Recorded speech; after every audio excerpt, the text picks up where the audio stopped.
Ma'am, আমি শুনেছি আপনি নাকি লাখ লাখ টাকা দামের পোশাক পরেন, এটা কি সত্যি? জি, আপনি সত্যি শুনেছেন। আসলে এটা বলতে আমার এখন আর লজ্জা লাগে না। একটা সময় ছিল আমি টাকার জন্য পোশাক কিনতে পারতাম না। আমার একটা সময় অনেক খারাপ গিয়েছে। তখন আমি টাকার জন্য পোশাক কিনতে পারিনি।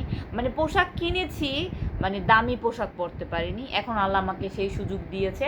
আমি এখন লাখ লাখ টাকা দামের পোশাক পরতে পারি। আপনি বর্তমানে যে পোশাক পরে আছেন, এটার দাম কত হবে আমাদের একটু বলতেন যদি। আসলে আমি প্রাইসটা বলতে চাচ্ছি না, আমি যা বলি তাই ভাইরাল হয়ে যায়। তাও আপনি যেহেতু শুনতে চেয়েছেন আমি বলতে পারি। এই ড্রেসটা আমি আসলে অনামিকা পেজ থেকে নিয়েছি। এটার প্রাইস 2 লাখ প্লাস। আপনি কানে যে ইয়াররিং পরে আছেন, এটা কত হবে? এটা এটা 1 লাখ প্লাস। আপনার হাতে যে রিংটা পরেছে, এটা কি ডায়মন্ডের? জি, এটা ডায়মন্ডের। আপনার হাতে যে ওয়াচটা আছে, এটা কত? এটা আসলে আমার হাজবেন্ড দিয়েছে আমাকে। এটা আসলে প্রাইসটা আমি বলতে চাচ্ছি না। না ম্যাম, বলুন। এটা আমার হাজবেন্ড দিয়েছে, তো দুবাই থেকে এনে গিফট করেছে, দুবাই থেকে। এটা গোল্ডের। এই যে দেখুন, এটা গোল্ডের ঘড়ি, এটা দুবাই থেকে এনে গিফট করেছে।